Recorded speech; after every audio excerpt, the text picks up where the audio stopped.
Opozita nesër në protest, Basha shqiptarëve, dosja e përgjimeve zbuloi lidhjet e Ramës. Kryeministri thotë opozita po edhe balë mbi Shqipërinë.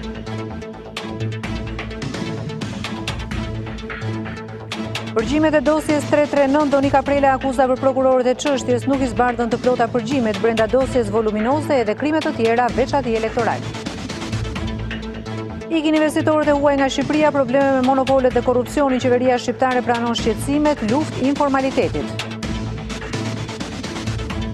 Lufta boshatis Venezuelën, mbi 4 milion persona të larguar për shkak të krizës ekonomike dhe humanitare, rritet vdekshmëria poshtnjore. Nesër do t'jetë sfida e parë e trajnerit reja, kombëtarja shqiptare pretendon fitore në Island.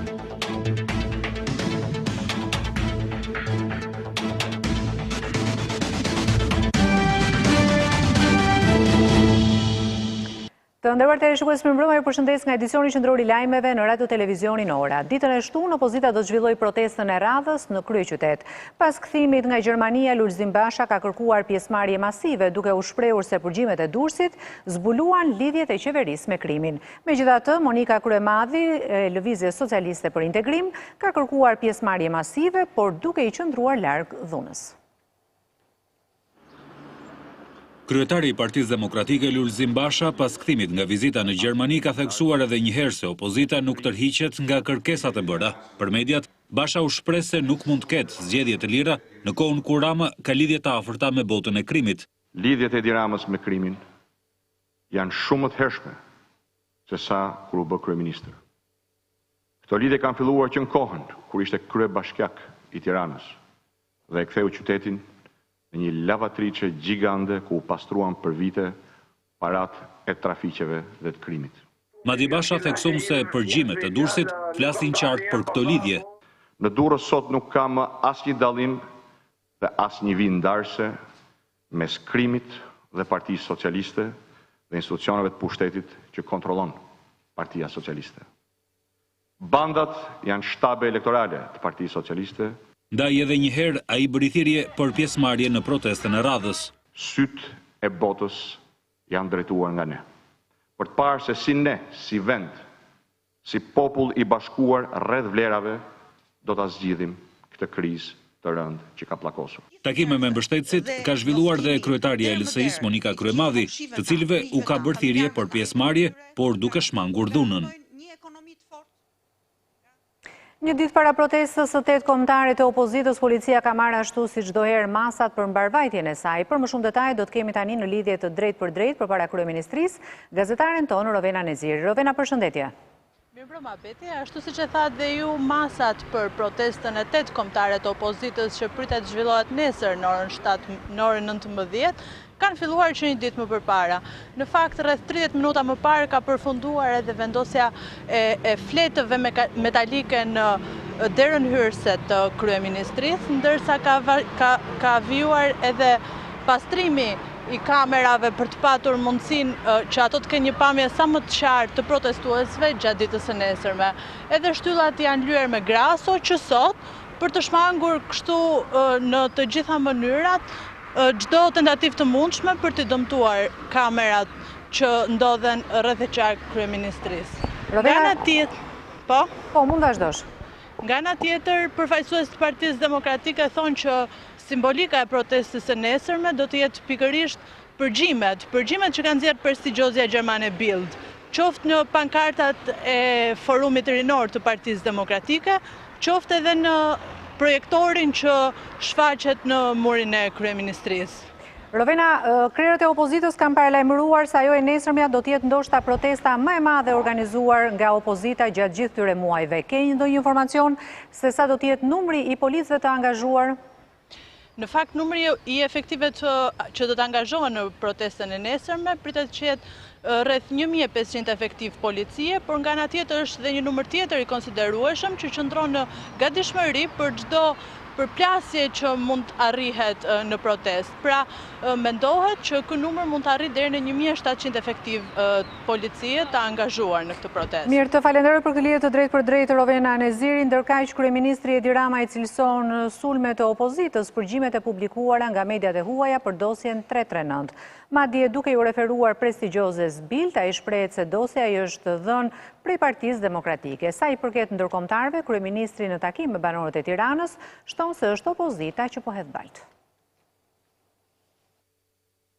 Kryeministri Edi Rama mendon se opozita e ka furnizuar gazetën gjermane Bild me materiale nga dosja 339, ku janë të përfshirë eksponentë të Partisë Socialiste me pjesëtarë të bandave të drogës. Në një bashkëbisedim me banorët e njësisë së 10 këtu në Tiranë, Edi Rama akuzon Sali Berishën si njeriu që po hedh balt mbi Shqipërinë jashtë shkufive. E bën copë Shqipërinë fare.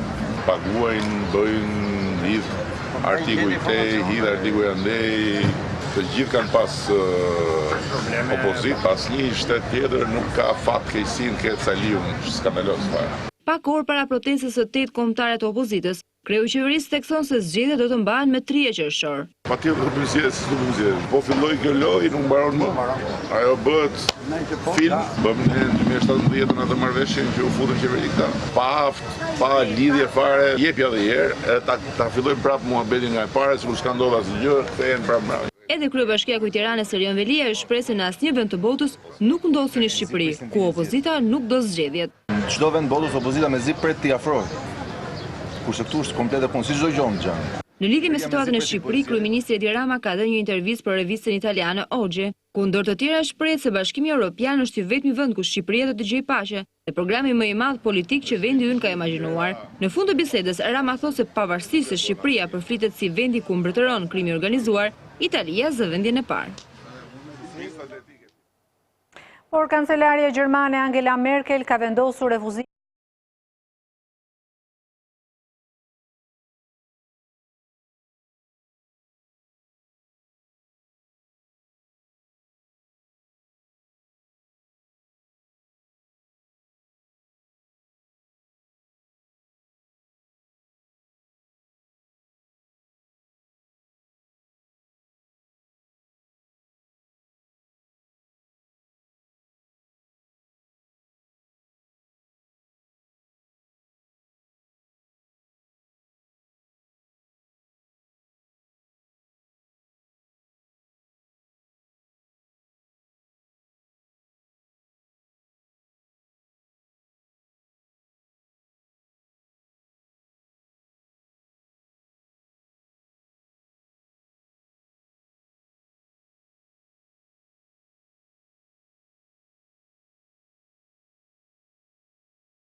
dosjen 339. Drejtuesja e prokurorisë së krimeve të rënda Donika Prela në një dalje publike për këtë dosje pranoi se 2 prokurorët e parë të çështjes ishin përqendruar vetëm tek hetimet lidhur me trafikun e drogës, pa kryer hetime për blerjen e votave. Për korrupsionin zgjedhor, Prela tha se hetimet kanë nisur vetëm në 2018. Drejtuesja e prokurorisë theksoi se një pengesë në hetim ka qenë edhe zbardhja sporadike e përgjimeve të zhvilluara nga 2017 deri në 2019, por edhe ndërthurja e dosjes me trafiqet e narkotikëve. Drejtuesja e prokurorisë së krimeve të rënda Donika Prela ka thyer heshtjen duke dalë publikisht në një deklaratë për dosjen 339, e shoqëruar nga 2 prokurorë Dritan Prençi dhe Manjola Kajana. Pasi ka bërë një histori të prokurorëve që kanë hetuar dosjen, Prela tha se kjo është një dosje voluminoze, ndërsa vonesa në hetime ka ardhur për shkak të mosbardhjes në kohë të CD-ve. Në kuadër të hetimeve, sqarojmë se janë administruar gjithsej 624 CD me regjistrime të përgjimeve elektronike dhe 115 DVD. Nga këto janë 110 CD për vitin 2017, 479 CD për vitin 2018 dhe 35 CD për vitin 2019. Sqarojmë se referuar informacioni që më është vënë në dispozicion nga dy prokurorë të çështjes, në momentin e ngritjes së grupit hetimor nga ana drejtuesit të prokurorisë, pra flasim për periudhën tetor të vitit 2018, të gjitha CD-të administruara kanë qenë të pa transkriptuara në tërësi dhe në vijimësi, por ka patur transkripte të pjesshme, vetëm të disa numrave të veçantë dhe vetëm në mënyrë sporadike. Gjithashtu drejtuesja e krimeve të rënda tha se në momentin kur dosja është marrë nga dy prokurorët që e kanë aktualisht, prokurorët e mëparshëm nuk kishin kryer veprime për veprën penale të korrupsionit të zgjedhje, por ishin përqendruar vetëm tek trafiku i drogës. Për veprat e tjera penale, duke përfshirë dhe veprat penale në fushën e zgjedhjeve, nuk ka patur hetime të hapura, me përjashtim të përgjimeve, të cilat, siç dhe theksova, nuk kanë qenë të transkriptuar në tërësi. Prela tha se nuk kanë patur mundësi të kryenin hetim të veçantë dhe të pavarur për veprat penale në fushën e zgjedhjeve, pasi nuk mund të bëhet ndarja e transkripteve për këtë vepër penale. Drejtuesja e krimeve të rënda theksoi se pas dërgimit në gjykatë të dosjes së parë me 12 të pandehur, një dosje e dytë për këtë çështje do dërgohet në gjyq me 6 të pandehur. Aktualisht sqaroj se prokurorët kanë përfunduar hetimet dhe kanë dërguar për gjykim një grup prej 12 personash që përket këtij procedimi penal dhe ditët e në vijim do të dërgohet për gjykim dhe një pjesë tjetër e dosjes me 6 persona në hetim.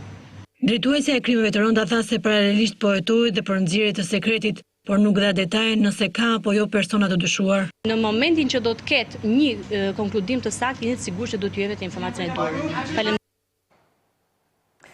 Probleme me listat e zgjedhësve janë konstatuar edhe për votimet e 30 qershorit, ku Partia Socialiste nuk ka përballë as Partinë Demokratike dhe as Lëvizjen Socialiste për Integrim. Kështu në Korçë votuesit janë regjistruar edhe në lulishte, ndërsa në Elbasan jetoj një numër i lartë familjesh në një ambient të vogël.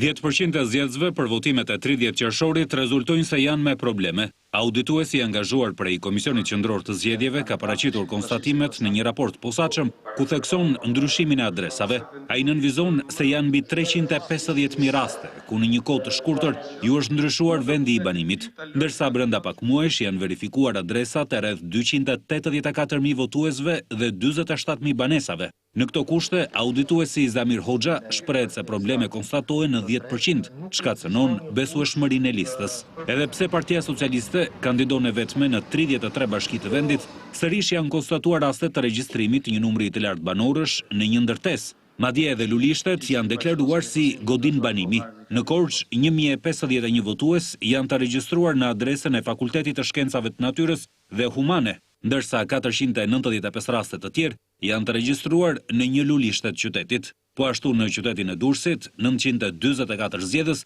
jetojnë në një banesë me sipërfaqe të pamjaftueshme. Paregullsive nuk u ka shpëtuar as qyteti i Elbasanit, ku sipas ndryshimeve 408 zgjedhës kanë si adres banimi një godin gjashkatëshe. Probleme janë shfaqur dhe me votuesit mbi 100 vjeçar, ku në 28 prill rezultonin 1087 të tillë dhe në listën përfundimtare numri shkon në 2805. Për këtë rast të fundit, gjendja civile ka bërë të ditur se numri ka ndryshuar pas verifikimeve të bëra në bazë të ligjit. Raporti auditit është prezantuar në Komisionin Qendror të Zgjedhjeve, ndërsa gjetjet janë dërguar edhe Drejtorisë së Përgjithshme të Gjendjes Civile. 141 investitor të huaj janë larguar vetëm gjatë vitit të shkuar, ndërsa sipërmarrësit shprehen të shqetësuar për klimën e krijuar. Në një studim të posaçëm, ata shprehen se krijimi i situatave monopol dhe mungesa e konkurrencës së lirë po krijon një gjendje të vështirë për ta. Shqetësimet e dala nga një sondazh mes investitorëve të huaj janë pranuar edhe nga Ministria e Financave.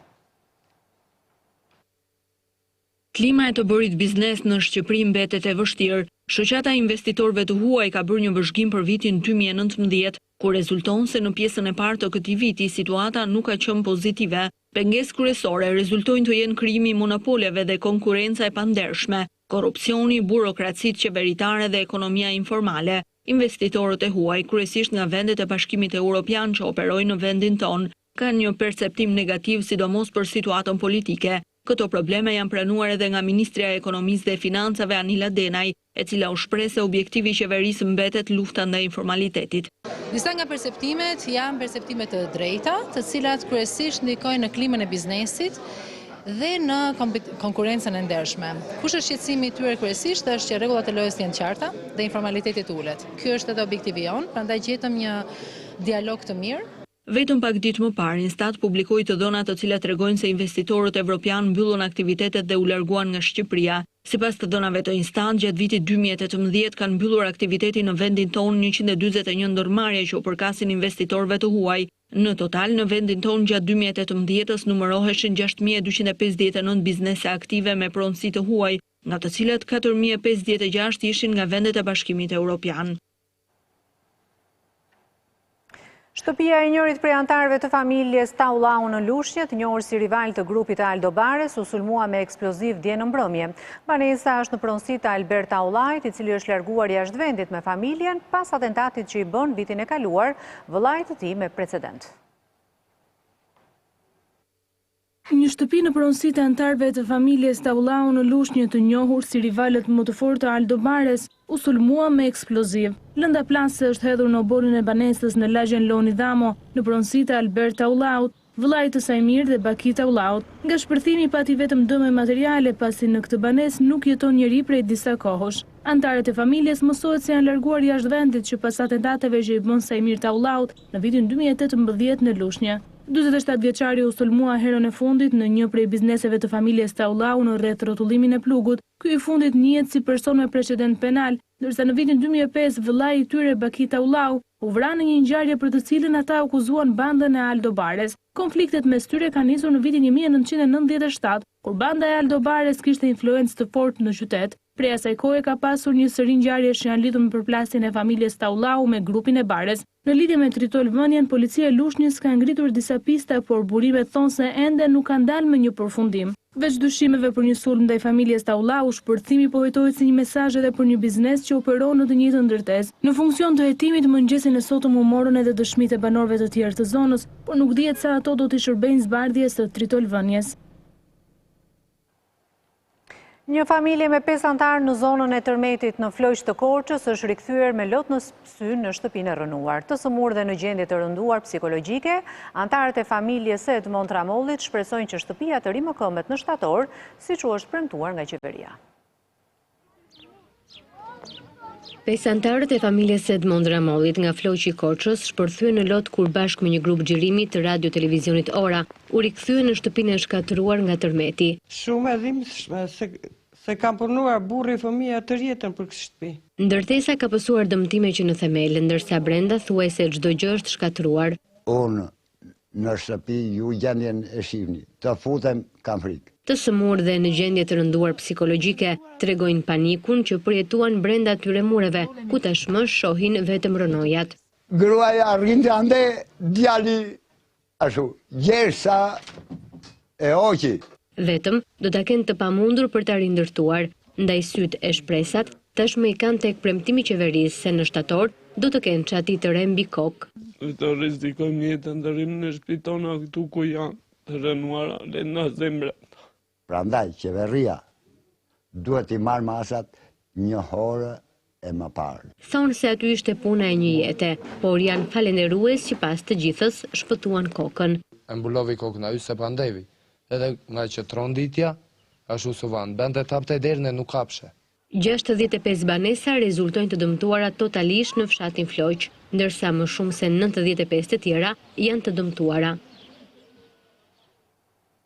Bashkia e Tiranës ka arritur marrëveshjen me kompanitë private dhe institucione shtetërore për të ofruar 40 shërbime me kosto të ulët për studentët. Në mbledhjen e Këshillit Bashkiaku miratua edhe fondi për kompensimin e familjeve të mbytura si dhe për ndihmën në rindërtimin e banesave të shembura nga tërmeti në Korçë. Gjatë mbledhjes së fundit të Këshillit, kryebashkiaku Veliaj ironizoi me aleatët që u larguan, ndërsa deklaroi se sheshit në bulevardin e ri do t'i vendoset emri Çamëria.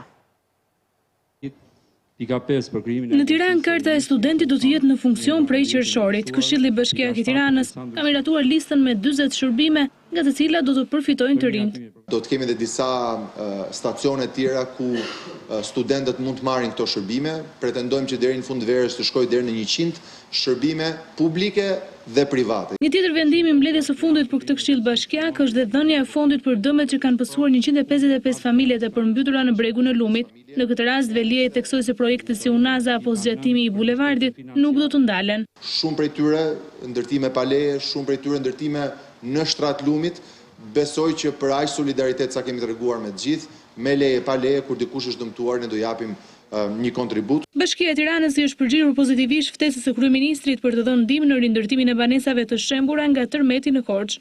Ne do të marrim përsipër ndërtimin e 4 shtëpive në vlerë 100 milion lek, në dallim nga bashkitë e tjera që janë më modeste dhe kanë mundësi të japin ndoshta vetëm për 1 apo për gjys shtëpi. Bashkia e Tiranës është pak më në gjendje. Duke ironizuar elaatët e PD-ju, kryetari Velia i tha se do të mbyll mandatin duke mbajtur fjalën e dhënë. Ka të bëjë me mbajtjen e fjalës për një ish aleatin ton, që edhe pse nuk qëndrojmë ne deri në fund të kësaj marrëveshje, sheshi i dytë tek bulevardi i ri që ka dalë një mrekulli, do të quhet sheshi Çamëria. Në mbledhjen e Këshillit Bashkiak u miratuan gjithsej 11 vendime. Sheshi Çamëria në bulevardin e ri. Presidentët e Kosovës dhe Serbisë, Thaçi dhe Vučić, shkëmbyen pikpamje të ndryshme gjatë diskutimeve